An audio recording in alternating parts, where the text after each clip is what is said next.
नरकासुर और महादेव के बीच होने वाला है एक भीषण युद्ध, एक ऐसा युद्ध जिसका परिणाम बहुत घोर निकलेगा। क्या नरकासुर का यहाँ पर अंत होगा या फिर नरकासुर वापस से कली के प्रभाव में आकर देवी पार्वती और महादेव के सामने एक माया जाल बुन देगा, बिल्कुल वैसे ही जिस तरीके से उसने नारायण और देवी लक्ष्मी के सामने बुना था। इस वक्त तक देवी पार्वती भी माता कामाख्या के स्वरूप में आ जाती है और कुछ ऐसा करती है जो जानकर आप भी दंग रह जाओगे। आखिर ये पूरी कहानी क्या है, आइए जानते हैं आज के एपिसोड में। तो बिना किसी वक्त गवाए चलिए शिव शक्ति के लेटेस्ट एपिसोड का रिकैप टेलीविजन से भी पहले शुरू करते हैं। कहानी की शुरुआत होती है भोलेनाथ से, यानी हमारे महादेव और नारायण से, जहाँ पे महादेव कई सारे स्वरूप में डमरू बजा रहे होते हैं ताकि वह नारायण को सच्चाई का आईना दिखा सके, ताकि वो नारायण को बता सके कि नारायण का सामने उनका एक बड़ा उद्देश्य अभी भी शेष है। वह ओम की ध्वनि सीधे जाती है नारायण के अंदर, जहाँ पे नारायण को सारी ही चीजें याद आने लगती है। उन्हें याद आता है कि किस तरीके से देवी लक्ष्मी अभी भी कैद है और उनका जो प्रण था कि वह देवी लक्ष्मी को बैकुंठ लेकर आएंगे, वह प्रण तो अभी भी शेष है। और जिनके सर पे शेषनाग विराजते हैं वही नारायण देवी लक्ष्मी को पुकारने लगते हैं, लेकिन वह जानते हैं कि देवी लक्ष्मी इस वक्त उनके पास नहीं आ सकती। साथ ही इन सारी चीजों के लिए वह महादेव को धन्यवाद करते हैं कि महादेव की इस लीला के चलते उन्हें उनका उद्देश्य याद आ पाया, नहीं तो ये संसार का संचालक दूसरी दिशा में भटक चुका था। महादेव कहते हैं कि नारायण आप मेरे आराध्य भी हैं, आप मेरे मित्र भी हैं, इसलिए मित्र के भांति सच्चाई का ज्ञात कराना मेरा कर्तव्य था। नारायण इस वक्त महादेव को धन्यवाद करते हैं। दूसरी तरफ हम देखते हैं कि महादेव अपनी दिव्य दृष्टि से नारायण को बताते हैं कि देवी लक्ष्मी को किसी ने माया जाल से कैद कर रखा है। नारायण उसी वक्त अपने प्रण को याद करते हैं और महादेव के सामने एक और प्रण ले लेते हैं कि अब वह किसी भी हालत में देवी लक्ष्मी को पुनः यहाँ पर लाने वाले हैं और जब तक देवी लक्ष्मी यहाँ पर नहीं आ जाती तब तक वह चैन की सांस नहीं लेंगे। नारायण अपनी गलतियों के लिए महादेव से माफी भी मांगते हैं, साथ ही वो पश्चाताप कर रहे होते हैं, यानी उन्हें अफसोस होता है कि उन्होंने ये सारी चीजें करी।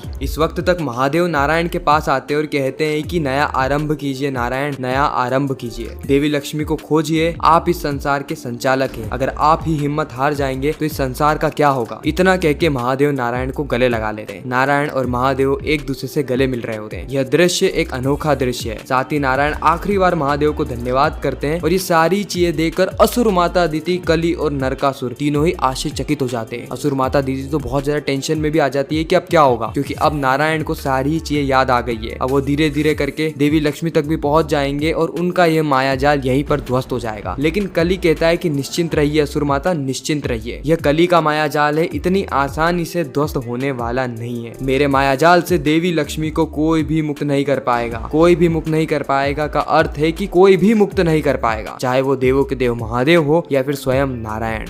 महादेव इस वक्त नारायण को देवी पार्वती के पास लाते हैं। देवी पार्वती बहुत ज्यादा खुश होती है नारायण को वापस से उनके मार्ग पर देखते हुए। उसी वक्त वहाँ पे ब्रह्मदेव आते हैं और देवी लक्ष्मी की खबर देते हुए कहते हैं कि हमने इस धरती पर हर एक कोना छान मारा, लेकिन कहीं पर भी देवी लक्ष्मी का अता पता नहीं है। नारायण कहते हैं तो फिर ब्रह्मदेव देवी लक्ष्मी है कहाँ? आपने तो इस संसार को रचा है ना, आपकी दृष्टि से देवी लक्ष्मी दूर जा ही नहीं सकती। उसी वक्त ब्रह्मदेव कहते हैं कि हाँ नारायण, मुझे देवी लक्ष्मी की शक्ति का आभास तो हुआ है और वो भी नरकासुर के एक स्थान पर, और उस स्थान को नरकासुर ने नरक का नाम दिया, यानी देवी लक्ष्मी को नरक में नरकासुर ने कैद कर रखा है और उसी नरक को नरकासुर ने अपनी शक्तियों से कामलोक में बदल दिया और न केवल कामलोक में बदला बल्कि उसे अदृश्य भी कर दिया ताकि हम उसे कभी भी खोज ना पाए। उसी वक्त नारायण कहते हैं कि चाहे कुछ भी क्यों ना हो जाए, यह नारायण अपनी देवी लक्ष्मी को खोज कर ही रहेगा। दूसरी तरफ हम देखते हैं कि सारे ही देवता इस वक्त देवी लक्ष्मी को खोज रहे होते हैं, लेकिन उन्हें देवी लक्ष्मी कहीं पर भी नजर नहीं आती। सारे देवता आपस में बात करते हैं कि उन्होंने इस वक्त तो पूरी ही धरती पर खोज लिया है, लेकिन देवी लक्ष्मी का अता पता कहीं पर भी नहीं है। उसी वक्त वहाँ पे नारायण प्रकट होते हैं अपने दिव्य रूप में। नारायण को देख के सारे ही देवता नारायण के सामने शीश झुकाते हैं, जहाँ पे नारायण कह रहे होते हैं कि आप सभी का इंतजार खत्म हुआ, क्योंकि अब मैं आप सभी को देवी लक्ष्मी के पास ले जाने वाला हूँ। आप लोगों ने बहुत मेहनत करी है और अब उसके फल की बारी है। इस वक्त सारे देवता कहते हैं कि हमें कोई भी फल नहीं चाहिए नारायण, आप सिर्फ और सिर्फ हमें देवी लक्ष्मी के दर्शन करवा दीजिए। नारायण एक द्वार खोलते हैं और यहीं पर ही मैं साफ तौर पे नजर आ रहा था कि यह कोई नारायण है ही नहीं, बल्कि यह तो नरकासुर है, जो कि अपना रूप बदल कर सारे देवताओं को भ्रमित करने आया है, सारे ही देवताओं को कैद करने आया है अपने कामलोक में। और सारे देवता इस वक्त नारायण की बातें भी मान लेते हैं और द्वार के अंदर जाने लगते हैं। कली मनी मन में कहता है कि बस एक बार ये सारे ही देवता हमारे प्रभाव में आ जाए, उसके बाद जो हमें चाहिए वो सारी ही चीज हमें मिल जाएगी और उसके बाद इस संसार में केवल और केवल कली का राज होगा, केवल और केवल कली का। इस वक्त तक हम देखते हैं कि त्रिदेव और देवी पार्वती ये सभी लोग साफ तौर पे देख पा रहे थे कि किस तरीके से नरकासुर ने अपने प्रभाव के चलते सारे देवताओं को, यहाँ तक कि देवी लक्ष्मी को भी भ्रमित कर दिया होता है। नारायण देवी लक्ष्मी को समझाने का प्रयास करते हैं, जोर जोर से पुकार लगा रहे होते हैं कि देवी आपके सामने जो खड़ा है वह नारायण नहीं है, नारायण तो मैं हूँ। आपके सामने जो खड़ा है वो और कोई नहीं बल्कि वह नरकासुर है, वह पापी है। लेकिन इस वक्त तक नारायण की पुकार देवी लक्ष्मी तक नहीं पहुंच रही होती है। महादेव कहते हैं कि नारायण यह सफर आसान नहीं होगा, इस सफर में अनेकों मुसीबतें आएंगी, अनेकों कठिनाइयां आएंगी। नारायण कहते हैं कि महादेव इन सारी कठिनाई को यह नारायण पार करेगा। नारायण अपनी शक्ति से अपने बीच की दीवार को तोड़ने का प्रयास करते हैं, लेकिन कहीं ना कहीं वो विफल हो जाते हैं। उसी वक्त देवी पार्वती कहती है कि मैं भी नारायण का साथ दूंगी, लेकिन महादेव देवी पार्वती को रोक देते हैं। महादेव कहते हैं कि देवी ये हमारी लीला नहीं है, हमारा कर्म नहीं है, हमारा कर्म है सारे देवी देवताओं की रक्षा करना। और यह रेखा, यह दीवार, यह अदृश्य शक्तियाँ किसी असुर की नहीं बल्कि देवी लक्ष्मी की है। देवी लक्ष्मी ने ही यह रेखा बनाई है, इसीलिए हम उनकी रेखा तोड़ नहीं सकते और ना ही नारायण रेखा तोड़ सकते। इस ओर हम देखते हैं कि वह नरकासुर सारे देवताओं को वश में कर लेता है और देवताओं से कहता है कि इस संसार में मौजूद सारी ही चीजें मेरी है, कहो मेरी है। सारे देवता कहते हैं कि हाँ हाँ नारायण ये सारी ही चीजें आपकी है। नारायण कहते हैं अगर सारी चीजें मेरी है, समुद्र मंथन में भी जो कुछ भी उत्पन्न हुआ, जो कुछ भी निकला वह भी मेरा ही है। सारे देवता कहते हैं कि हाँ हाँ नारायण वह भी आपका ही है। नरकासुर का प्रभाव धीरे धीरे करके बढ़ता जा रहा था। उसके बाद नरकासुर नारायण के भेष में सभी लोगों से वह सारी चीजें मांगता है जो कि समुद्र मंथन के समय में उत्पन्न हुई थी, चाहे वो नंदी हो या फिर महादेव के मस्तक पे लगा हुआ चंद्र। ये सारी चीजें कहीं ना कहीं नरकासुर के पास आ जाती है। महादेव ये सारी चीजें देकर चिंता में आ जाते हैं और कहते हैं कि हमें जल्द से जल्द नरकासुर को रोकना होगा, क्योंकि अगर हमने ऐसा नहीं किया तो वह उसका अंतिम पड़ाव यानी अमृतत्व को भी पाने का प्रयास करेगा। लेकिन इस वक्त किसी को भी समझ में नहीं आ रहा होता कि आखिर वो करे तो करे क्या, आखिर वो किस तरीके से नरकासुर को रोके। उसी वक्त महादेव देवी पार्वती को कहते हैं कि इस रेखा को केवल और केवल एक ही शक्ति भाग सकती है, एक ही शक्ति तोड़ सकती है और वह शक्ति है देवी कामाख्या की शक्ति। और इसी के साथ ये खूबसूरत एपिसोड यहीं पर ही समाप्त होता है। आने वाले एपिसोड में हमें देवी कामाख्या की कहानी देखने को मिलने वाली है,